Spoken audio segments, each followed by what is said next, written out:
Halo semuanya, balik lagi dengan saya. Hari ini, saya menemukan sebuah cerita yang sangat menarik. Sampai-sampai, saya nggak sabar buat ceritain langsung ke kalian. Kisah ini punya semuanya. Ada sedihnya, ada bahagianya, dan yang pasti, ada pelajaran berharga di dalamnya.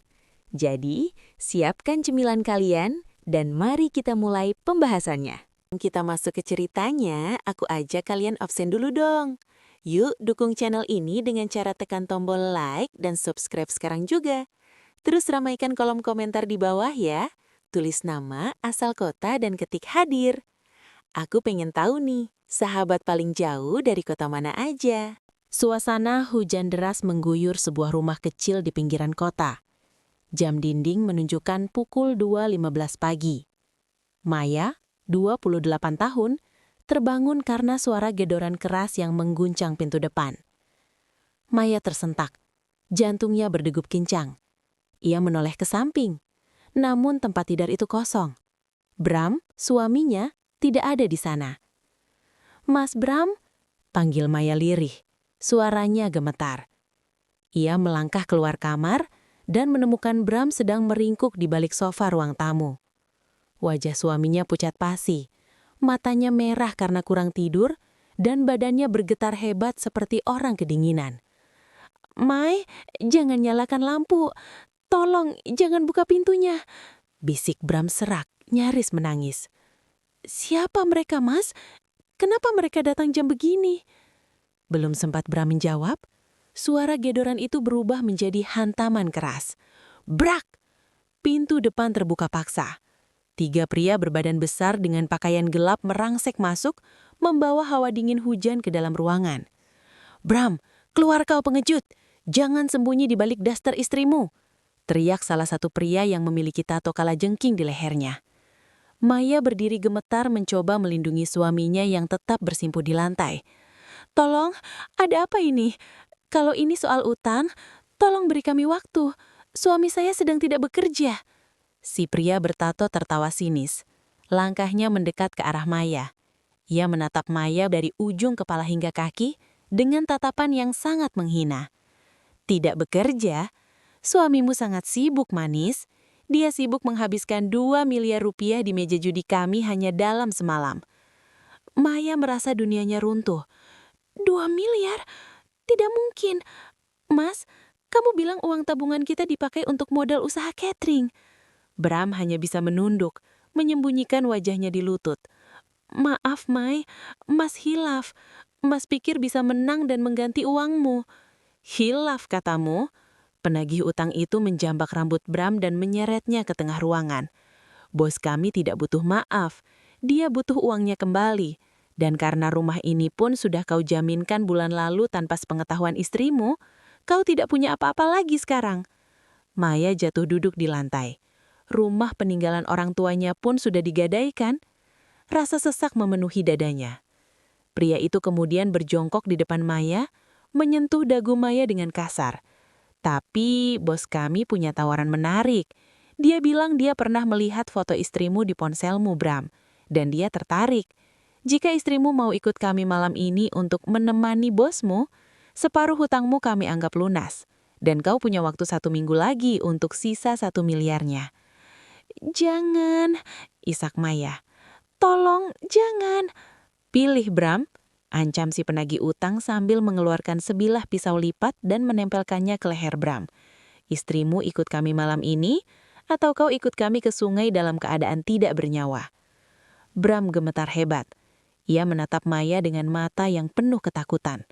Bukan ketakutan karena akan kehilangan istrinya, melainkan ketakutan karena nyawanya sendiri di ujung tanduk. "Mai," bisik Bram dengan suara yang menghancurkan hati Maya. Inilah pria yang ia cintai, pria yang ia selayani dengan sepenuh hati, kini memohon agar istrinya menjual harga diri demi membayar dosa judinya. Suasana ruang tamu yang berantakan. Para penagih hutang menunggu di luar dengan mobil yang masih menyala, memberikan waktu 10 menit bagi pasangan itu untuk berdiskusi. Maya berdiri mematung di tengah ruangan, menatap dinding yang dulu dipenuhi foto pernikahan mereka yang bahagia. Di lantai, Bram masih bersimpuh, memegangi ujung daster Maya seolah-olah wanita itu adalah satu-satunya pelampung di tengah badai. 2 miliar, Mas. Suara Maya terdengar kosong, hampir seperti bisikan mayat. Dari mana angka itu? Kita bahkan tidak punya uang untuk memperbaiki atap bocor minggu lalu. Bram mendongak, wajahnya hancur oleh air mata dan rasa malu. Awalnya hanya 10 juta, Mai. Mas menang, lalu Mas pasang lagi supaya bisa membelikanmu perhiasan. Tapi kemudian kalah. Mas pinjam ke mereka untuk menutupinya, tapi bunganya mencekik. Mas terus bermain untuk mengejar kekalahan itu. Tapi kamu malah menjualku, potong Maya dingin. Bukan menjual, Mai. Tidak begitu. Bram berteriak frustasi. Bos mereka, Pak Sastro, dia terobsesi padamu sejak melihatmu di pesta kantor setahun lalu. Dia yang merencanakan ini semua. Dia sengaja membiarkanku berhutang banyak agar dia punya alasan untuk memintamu. Maya tertawa getir. Dan kamu masuk ke lubang itu dengan sukarela. Kamu tahu itu jebakan dan kamu tetap berjudi. Bram tidak menjawab. Keheningan itu adalah jawaban yang paling menyakitkan. Maya menyadari bahwa suaminya bukan hanya seorang penjudi, tapi juga seorang pengecut yang telah menyerahkan istrinya ke mulut serigala sebelum serigala itu sempat meminta. Maya berjalan ke arah laci riasnya. Ia mengeluarkan buku tabungan satu-satunya yang tersisa. Tabungan yang ia sisihkan dari hasil menjahit untuk biaya persalinan kelak jika mereka dikaruniai anak. Ia melempar buku itu ke depan wajah Bram. Isinya hanya 5 juta, Mas. Tidak ada artinya bagi mereka, kan? Mai, tolong. Bram merangkak mendekat, memeluk lutut Maya.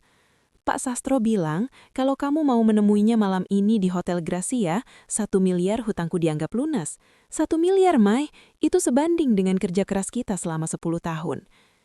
Harga diriku sebanding dengan 1 miliar bagimu. Maya menatap suaminya dengan rasa jijik yang belum pernah ia rasakan sebelumnya. Hanya 1 malam, Mai. Setelah itu kita pergi dari kota ini. Kita mulai hidup baru. Aku janji akan bertaubat. Aku akan jadi suami yang baik lagi. Tolong, kalau tidak, mereka akan membunuhku di depan matamu. Tiba-tiba, kaca jendela depan pecah dihantam batu dari luar. Suara teriakan penagih hutang terdengar tidak sabar. Waktu habis! Bawa wanitanya keluar atau suaminya kami bawa ke gudang pemotongan. Bram gemetar hebat. Ia mulai histeris. Mai, tolong! Aku takut mati, Mai. Tolong! Maya memejamkan mata rapat-rapat. Air matanya mengalir deras, membasahi pipinya yang pucat. Di satu sisi, ada harga diri yang ia jaga seumur hidupnya. Di sisi lain, ada nyawa pria yang, meski brengsek, pernah berjanji di depan Tuhan untuk melindunginya. Berdiri, Mas, ucap Maya pelan. Kamu mau, Mai? Tanya Bram dengan binar harapan yang mengerikan di matanya. Berdiri dan jangan sentuh aku. Maya masuk ke dalam kamar, mengambil selembar kebaya terbaiknya dengan tangan gemetar. Aku akan pergi, tapi ingat satu hal, Mas. Setelah malam ini, jangan pernah sebut namaku sebagai istrimu lagi. Suasana di dalam mobil hitam yang melaju menembus hujan. Maya duduk di kursi belakang, diapit 2 pria berwajah sangar. Bram tidak diperbolehkan ikut. Ia ditinggalkan di rumah dalam kondisi gemetar dan penuh rasa bersalah yang semu. Mobil berhenti di depan sebuah gedung hotel mewah, yang tampak kontras dengan daster yang tadi Maya kenakan.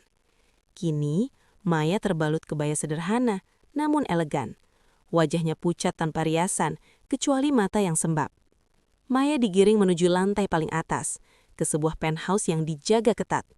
Pintu kayu jati besar terbuka, menampakkan sebuah ruangan luas dengan aroma cerutu yang pekat. Di balik meja kaca besar, duduk seorang pria paruh baya dengan setelan jas mahal. Namanya Sastro. Kau datang juga, Maya? Ucap Sastro dengan suara bariton yang tenang namun mengintimidasi. Ia memberikan isyarat agar para pengawalnya keluar. Maya berdiri kaku di tengah ruangan. Mana surat perjanjiannya? Mas Bram bilang jika aku datang, 1 miliar hutangnya dianggap lunas. Sastro terkekeh. Ia berdiri dan berjalan perlahan mengitari Maya, seperti pemangsa yang sedang memeriksa buruannya. Bram memang pria yang sangat praktis. Dia lebih mencintai nyawanya daripada miliknya yang paling berharga. Kau tahu, Maya? Dia sendiri yang menawarkanmu padaku saat kartu terakhirnya kalah di meja judi. Hati Maya terasa seperti ditusuk ribuan jarum. Dia yang menawarkanku. Awalnya dia memohon padaku untuk pinjaman baru. Aku menolak. Lalu aku berkata, "Istrimu sangat cantik." Dan tanpa ragu, dia menjawab, "Ambil saja dia, asal aku bebas dari hutang ini." Sastro berhenti tepat di depan Maya. Aromanya yang tajam memenuhi indera penciuman Maya. Maya memejamkan mata, menahan diri agar tidak ambruk. Pengkhianatan Bram ternyata jauh lebih dalam dari yang ia bayangkan. Suaminya bukan dipaksa, dia yang menjualnya sebagai alat tukar. Sastro mengeluarkan selembar kertas dari laci mejanya. "Ini surat pelunasan separuh hutang suamimu. Sudah kutandatangani. Di sini tertulis bahwa hutang 1 miliar rupiah dianggap lunas sebagai kompensasi atas kerelaan istri debitur menemani kreditur." Kerelaan? Maya mendesis dengan kebencian yang meluap. "Tidak ada kerelaan di sini. Ini pemerasan." "Sebut saja apapun yang kau mau, Maya." Sastro menyodorkan sebuah gelas berisi cairan ember ke arah Maya. "Malam ini masih panjang. Suamimu sedang menunggu di rumah dengan tenang, menghitung sisa hutangnya yang berkurang. Tidakkah kau ingin melakukan ini dengan ikhlas, agar pengorbananmu tidak sia-sia?" Maya menatap kertas itu, lalu menatap Sastro. Ia merasa harga dirinya sudah compang-camping, hancur di tangan pria yang ia panggil suami di rumah. "Berikan surat itu," kata Maya dingin. "Setelah malam ini selesai, pastikan Mas Bram tidak perlu lagi berurusan denganmu untuk 1 miliar ini." "Tentu," Sastro tersenyum penuh kemenangan. "Tapi ingat Maya, 1 malam hanya untuk 1 miliar. Suamimu masih punya sisa hutang 1 miliar lagi. Jika dia kalah lagi besok, apalagi yang akan dia jual padaku?" Maya tidak menjawab. Ia meraih gelas itu dan meminumnya hingga tandas, mencoba mematikan rasa di hatinya sebelum malam yang paling menghinakan dalam hidupnya benar-benar dimulai. Suasana. Kilas balik di ruang tamu rumah Maya 10 menit sebelum keberangkatan. Cahaya lampu berkedip-kedip akibat petir. Maya sudah mengenakan kebayanya, berdiri mematung di dekat pintu, sementara para penagih hutang menunggu di luar. Bram tiba-tiba jatuh ke lantai. Ia merangkak mendekati kaki Maya, memeluk pergelangan kaki istrinya dengan erat. Isak tangisnya terdengar histeris, memenuhi ruangan yang dingin itu. "Mai, maafkan aku. Aku binatang. Aku sampah." Bram meratap sambil menciumi kaki Maya. "Tapi tolong, aku mohon sekali ini saja. Mereka tidak main-main, Mai. Mereka bilang kalau uangnya tidak ada malam ini, mereka akan mematahkan kakiku dan membuangku ke hutan." Maya menatap suaminya dengan tatapan kosong. "Lepas, Mas. Jangan rendahkan dirimu lebih dari ini." "Aku tidak peduli pada harga diriku. Aku hanya ingin kita hidup." Bram mendongak. Wajahnya basah oleh air mata, terlihat sangat menyedihkan. "Hanya 1 malam, Mai. Pak Sastro itu orang terpandang. Dia pasti menjagamu. Dia hanya ingin ditemani mengobrol dan minum. Ia tidak mungkin sejahat itu."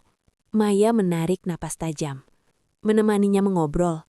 Kamu sendiri tahu apa yang ia inginkan, Mas. Jangan berpura-pura naif untuk menenangkan nuranimu yang sudah mati." Bram bersujud. Keningnya menyentuh lantai di depan kaki Maya. "Mai, demi pernikahan kita yang sudah 5 tahun, demi janji kita untuk menua bersama, kalau kamu menyelamatkanku malam ini, aku bersumpah demi Tuhan, aku tidak akan pernah menyentuh judi lagi. Aku akan bekerja apa saja. Aku akan menjadi budakmu seumur hidup." Maya merasa mual mendengar kata Tuhan keluar dari mulut pria yang baru saja menukarnya dengan angka hutang. Namun, melihat suaminya bersujud sedemikian rupa, sisi lemah di hati Maya sebagai seorang istri yang selama ini selalu melindungi Bram pun terusik. "Kamu berjanji, Mas? Ini yang terakhir?" tanya Maya dengan suara bergetar. Bram mengangguk cepat, matanya berbinar penuh harapan jahat. "Aku janji, Mai. Aku bersumpah. Setelah 1 miliar ini lunas, sisa hutang lainnya akan aku cicil dengan kerja halal. Kita akan pindah dari sini, kita buka lembaran baru." Maya memejamkan mata. Ia merasa seperti sedang berjalan menuju tebing dan suaminya sendiri yang mendorongnya dari belakang sambil berkata itu adalah jalan satu-satunya. "Berdirilah," ucap Maya dingin. "Aku pergi bukan karena aku mencintaimu lagi. Aku pergi agar aku tidak perlu melihat mayatmu di depan rumahku dan merasa bersalah seumur hidup." Bram berdiri dengan cepat. Ia bahkan sempat membantu merapikan selendang Maya dengan tangan yang masih gemetar. Bukan karena sedih, tapi karena lega nyawanya selamat. "Terima kasih, Mai. Kamu istri yang luar biasa. Kamu pahlawanku," bisik Bram. Maya tidak membalas. Ia melangkah keluar pintu, menembus hujan menuju mobil hitam yang sudah menunggunya. Ia tidak menoleh ke belakang, di mana ia bisa melihat Bram diam-diam mengusap air matanya dan menghela napas panjang seolah-olah baru saja memenangkan lotre, padahal ia baru saja kehilangan istrinya untuk selamanya. Suasana koridor hotel mewah yang sangat sunyi. Karpet merah tebal meredam suara langkah kaki. Maya berdiri di depan pintu kamar nomor 909. Di tangannya, ia meremas surat pelunasan hutang yang tadi diberikan Sastro. Sastro sudah menunggu di dalam. Maya bisa mencium aroma kayu cendana dan alkohol dari celah pintu yang sedikit terbuka. Dunianya terasa berputar. Setiap sendi di tubuhnya seolah berteriak untuk lari. Namun, bayangan Bram yang bersujud di kakinya terus menghantui pikirannya. "Masuklah, Maya. Aku tidak suka menunggu." Suara Sastro terdengar dari dalam, berat dan berkuasa. Dengan tangan gemetar, Maya mendorong pintu itu. Kamar itu sangat luas, dengan jendela besar yang menampilkan kerlap-kerlip lampu kota di bawah guyuran hujan.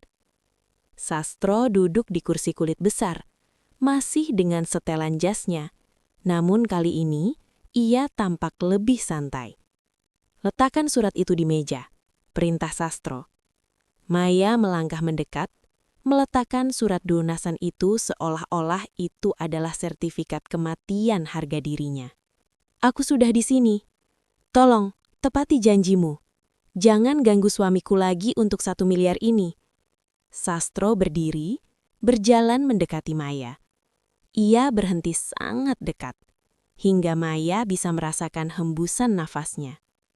"Kau begitu setia pada pria yang bahkan tidak sanggup melindungimu. Apa yang kau lihat dari Bram, Maya? Seorang penjudi yang rela menukar istrinya demi nyawa sendiri." "Dia suamiku," jawab Maya pendek. Suaranya tercekat di tenggorokan.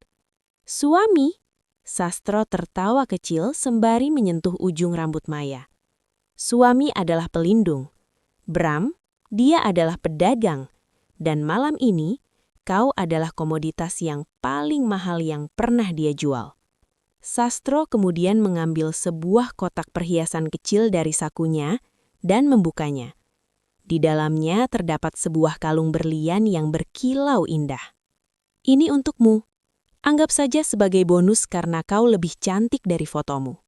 Maya memalingkan wajah. "Aku tidak butuh perhiasanmu. Aku hanya ingin malam ini cepat berlalu." Sastro meletakkan kalung itu di meja dengan kasar. Matanya menyipit. "Jangan berlagak suci, Maya. Kau di sini karena suamimu berhutang padaku. Kau di sini karena kau memilih untuk menyelamatkannya. Jadi, bersikaplah seperti wanita yang tahu cara membayar hutang." Sastro berjalan menuju lampu utama dan mematikannya, menyisakan lampu tidur yang redup berwarna kekuningan. Suasana menjadi mencekam. Maya memejamkan mata rapat-rapat, air mata yang sejak tadi ia tahan akhirnya jatuh membasahi pipinya. Di saat yang sama, di rumah mereka yang sepi, Bram duduk di sofa sambil menggenggam ponselnya. Ia tidak menangis. Ia justru sedang membuka aplikasi judi yang sama, menatap sisa saldo di akunnya dengan mata berbinar.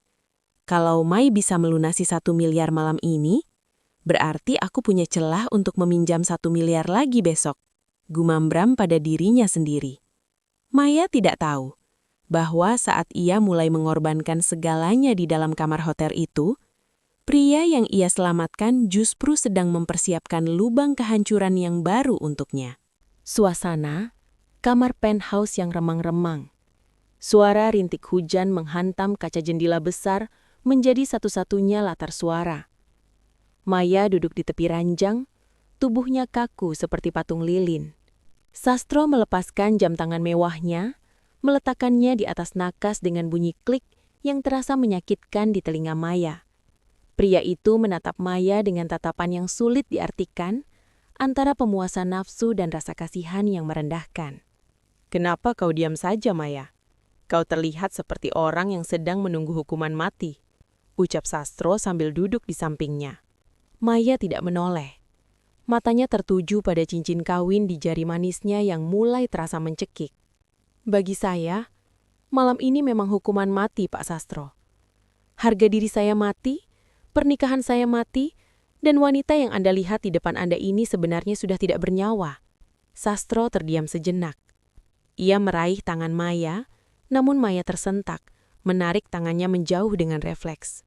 Kau tahu? Sastro berkata dengan nada rendah. Bram menghubungiku 1 jam yang lalu, saat kau masih dalam perjalanan menuju hotel ini. Maya tersentak. Jantungnya berdegup kencang. Untuk apa?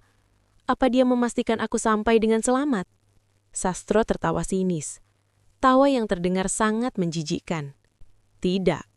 Dia menghubungiku untuk bertanya apakah jika dia membawa wanita lain lagi minggu depan, aku bersedia menghapus sisa 1 miliar hutangnya yang lain. Dia bahkan menawarkan adik sepupumu yang masih kuliah itu. Dunia Maya serasa berhenti berputar. Oksigen di paru-parunya seolah menghilang. Tidak, itu bohong. Anda pasti berbohong untuk menyakiti saya. Sastro mengeluarkan ponselnya, memutar sebuah pesan suara yang dikirim melalui aplikasi pesan singkat. Suara serak Bram terdengar jelas. Pak Sastro, kalau Maya sudah sampai, tolong jaga dia baik-baik. Oh iya, soal sisa hutang 1 miliar lagi, saya punya referensi lain yang tidak kalah cantik dari Maya. Kita bicarakan besok setelah urusan dengan Maya selesai ya, Pak. Maya menutup telinganya dengan kedua tangan. Menjerit tertahan. Tangisnya pecah. Namun bukan tangis kesedihan, melainkan isak tangis kehancuran yang total. Pria yang ia selamatkan dengan menyerahkan kehormatannya, ternyata sudah bersiap menjual orang lain demi memuaskan nafsu judinya. Sekarang kau lihat, Maya. Sastro mendekat. Kali ini ia tidak memaksakan sentuhan. Ia hanya berbisik di telinga Maya. Kau berkorban untuk iblis. Kau menjual dirimu untuk seseorang yang menganggapmu tak lebih dari sekedar alat tukar di meja judi. Masihkah kau ingin menjaga kesetiaanmu padanya di malam ini? Maya menurunkan tangannya. Wajahnya yang semula penuh ketakutan, kini berubah menjadi kosong. Benar-benar kosong. Ia perlahan melepas cincin kawinnya dan menjatuhkannya begitu saja ke lantai karpet. Jangan sebut lagi nama dia di depanku, ucap Maya dengan suara yang berubah dingin dan parau. Maya berdiri. Dengan gerakan mekanis, ia mulai melepaskan kancing kebayanya satu persatu. Ia tidak melakukannya untuk Sastro, juga tidak untuk Bram. Ia melakukannya karena ia merasa hidupnya sudah berakhir di titik ini. Di bawah lampu redup itu, Maya merasa jiwanya telah pergi meninggalkan tubuhnya, membiarkan raga itu menanggung beban dosa yang bukan miliknya. Suasana pukul 5.30 pagi. Langit berwarna abu-abu pucat setelah badai semalam. Sebuah mobil mewah menurunkan Maya di depan gang rumahnya. Maya berjalan perlahan, langkahnya berat seolah kakinya terbuat dari timah. Kebayanya sedikit kusut, rambutnya tergerai berantakan, dan matanya merah tak bernyawa. Maya mendorong pintu rumah yang tidak terkunci. Di dalam, bau rokok menyengat. Ia menemukan Bram sedang duduk di meja makan. Bukan dengan wajah penuh sesal atau cemas, melainkan sedang asyik menghitung sesuatu di atas kertas sambil menyeruput kopi. Begitu melihat Maya masuk, Bram langsung berdiri. Senyum lebar terkembang di wajahnya. Senyum yang membuat Maya merasa ingin muntah. "Mai, kamu sudah pulang." Bram mendekat, hendak memeluk Maya. "Bagaimana? Pak Sastro menepati janjinya kan? Dia sudah kasih surat lunasnya. Mana aku mau lihat?" Maya menghindar dari sentuhan Bram. Ia menatap suaminya seolah-olah pria di depannya ini adalah bangkai yang membusuk. Maya meletakkan surat pelunasan yang sudah ditandatangani Sastro di atas meja dengan tangan gemetar. "Ini yang kamu mau kan? 1 miliar hutangmu lunas." Suara Maya terdengar seperti dari balik kubur. Bram menyambar kertas itu, membacanya dengan rakus. "Ya Tuhan, benar, lunas. 1 miliar lunas dalam semalam. Kamu hebat, Mai. Kamu benar-benar penyelamatku." Bram tertawa kegirangan, menciumi kertas itu tanpa sedikit pun bertanya bagaimana keadaan Maya. Apakah dia baik-baik saja, atau apa yang telah dilaluinya? Bagi Bram, Maya hanyalah selembar cek yang baru saja dicairkan. "Mas," panggil Maya lirih. "Tidakkah kamu ingin bertanya, bagaimana malamku?" Bram menghentikan tawa kegirangannya sejenak. Wajahnya berpura-pura prihatin selama 2 detik. "Oh iya, tentu sayang. Maaf, aku terlalu senang.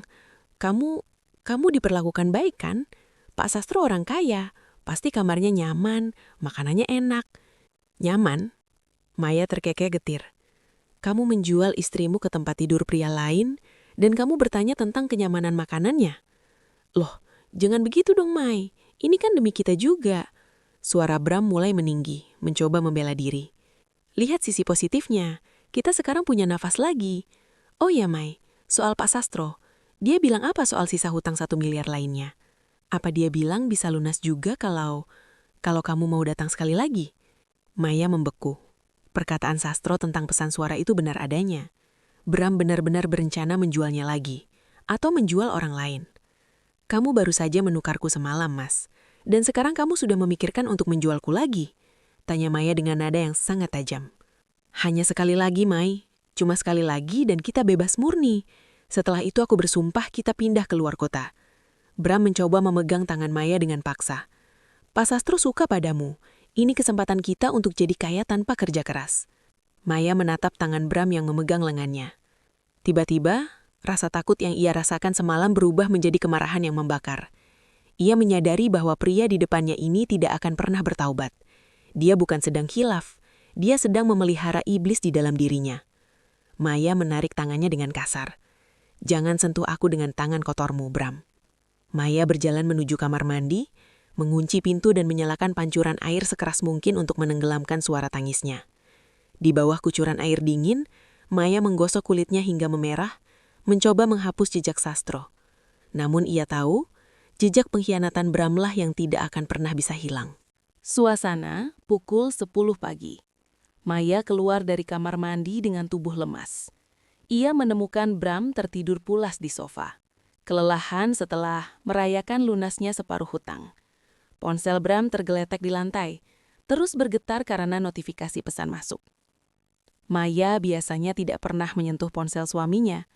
Namun rasa curiga yang ditanamkan Sastro semalam kini mekar menjadi keberanian yang dingin. Ia memungut ponsel itu. Layarnya tidak terkunci. Sebuah pesan dari kontak bernama Fiona muncul di layar. "Gimana, Mas? Istrimu jadi kerja semalam.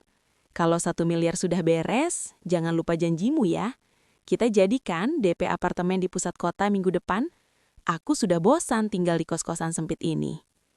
Tangan Maya gemetar hebat. Ia membuka riwayat obrolan mereka. Jantungnya serasa berhenti detak saat membaca baris demi baris rencana mereka. Ternyata, Bram tidak pernah berniat melunasi sisa hutangnya. Bram berencana menggunakan uang hasil menjual Maya, serta sisa limit kartu kredit yang masih ia sembunyikan untuk membelikan selingkuhannya tempat tinggal mewah. Pesan suara dari Bram ke Fiona terdengar sangat menjijikan. "Sabar ya sayang, si Maya itu bodoh banget. Aku tinggal nangis dikit dan sujud di kakinya, dia langsung mau ke hotel Pak Sastro. Biarin aja dia melayani kakek-kakek itu, yang penting saku kita aman. Setelah semua lunas, aku bakal ceraikan dia dan kita pergi dari sini." Maya menutup mulutnya agar tidak berteriak.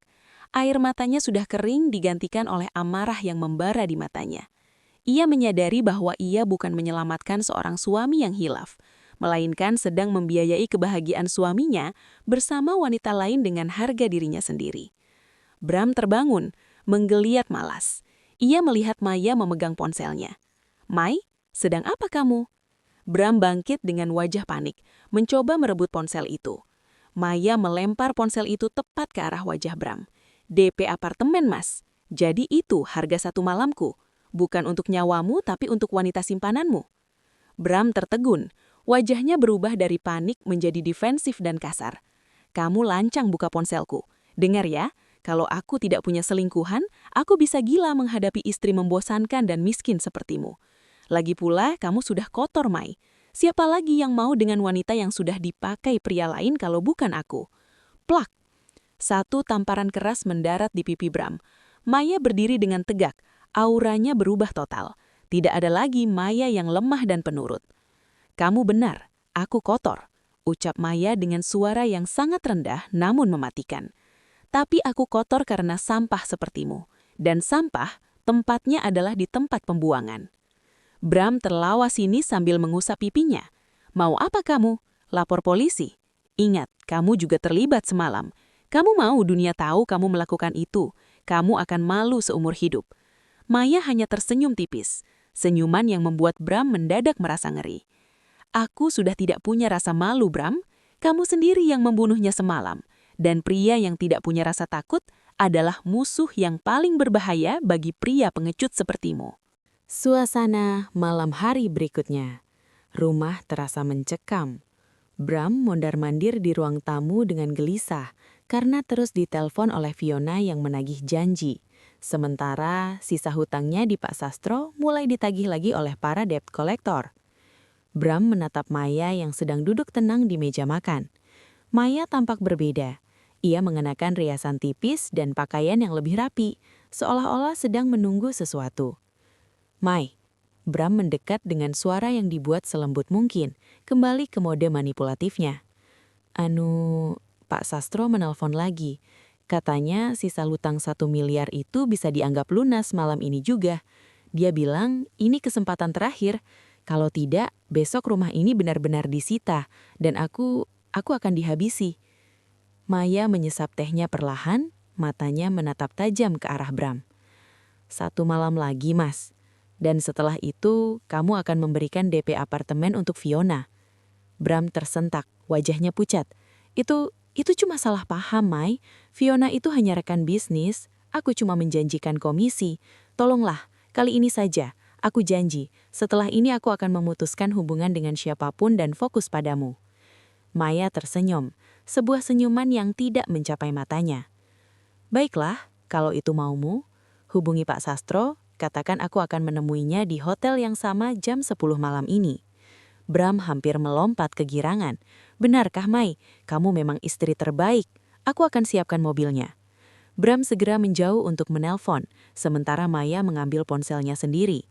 Ia mengirimkan sebuah pesan singkat kepada seseorang. "Target sudah masuk jebakan. Pastikan semua kamera siap di lokasi. Dan jangan lupa hubungi istri sah Pak Sastro agar datang di jam yang sama." Pukul 22.00, Maya tiba di hotel. Namun kali ini, ia tidak masuk dengan rasa takut. Ia masuk ke kamar penthouse Sastro dengan langkah tegap. Di dalam, Sastro sudah menunggu dengan seringai kemenangan. "Kau kembali lebih cepat dari dugaanku, Maya. Ternyata kau mulai menikmati ini," goda Sastro. Maya meletakkan tasnya di meja.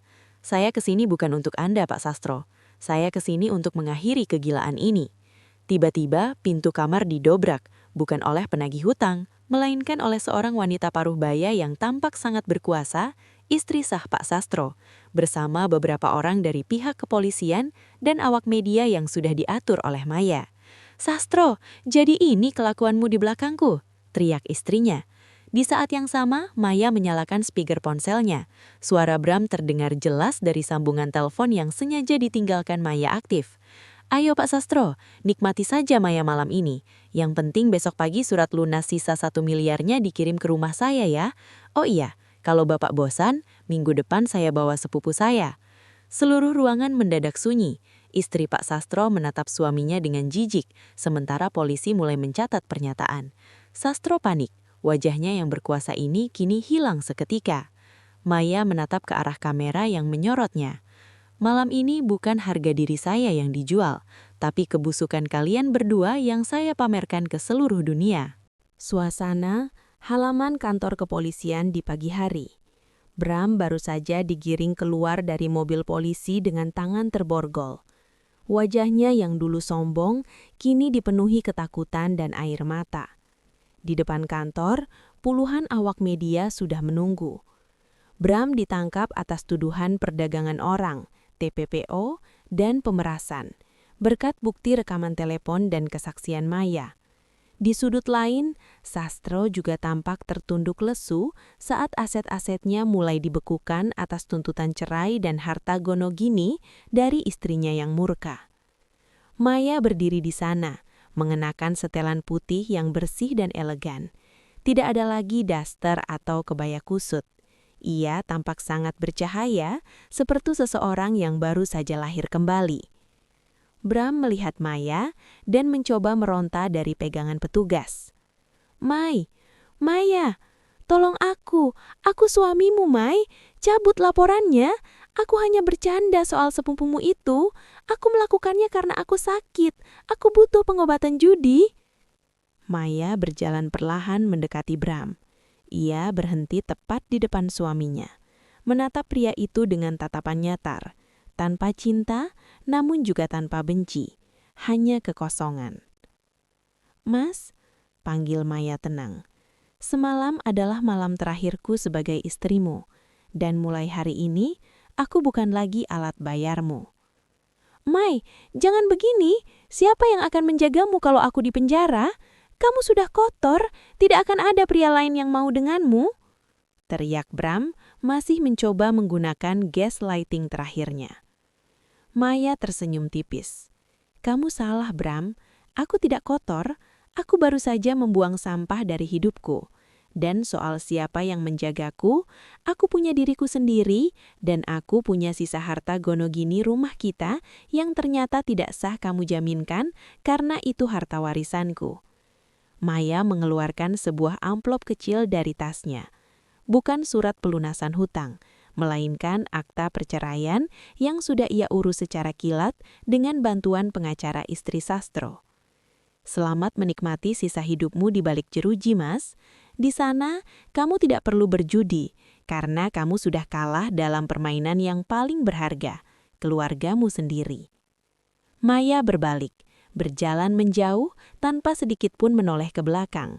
Bram terus berteriak histeris hingga suaranya menghilang di balik pintu sel. Transisi suasana 3 bulan kemudian. Maya duduk di sebuah kafe terbuka di tepi pantai. Ia sedang membuka sebuah butik kecil hasil dari penjualan rumah lamanya dan memulai hidup di kota baru. Angin laut menerpa wajahnya. Ia mengambil ponselnya dan menghapus semua foto Bram yang tersisa. Ia melihat pantulan dirinya di jendela kafe. Ia melihat seorang wanita yang kuat yang telah melewati neraka namun berhasil membawa kuncinya kembali. Malam itu memang menghancurkanku, tapi pagi ini aku yang memegang kendali atas hidupku. Ponselnya bergetar, sebuah pesan dari pengacaranya. "Semua aset rumah warisanmu sudah kembali atas namamu. Kamu bebas sepenuhnya, Maya." Maya menarik nafas dalam-dalam, menghirup udara kebebasan yang terasa sangat manis. Ia tahu perjalanannya masih panjang untuk menyembuhkan luka batinnya. Tapi satu hal yang pasti, ia tidak akan pernah membiarkan siapapun meletakkan harga di atas kepalanya lagi. Tamat. Oke, itu dia pembahasan kita hari ini. Gimana? Cukup bikin geleng-geleng kepala, kan? Saya harap kalian dapat sesuatu dari video ini, atau minimal bisa nemenin waktu luang kalian. Jangan lupa subscribe kalau kalian nggak mau ketinggalan cerita-cerita menarik berikutnya yang bakal saya bahas. Makasih udah mampir di channel ini. Sampai jumpa lagi di video berikutnya.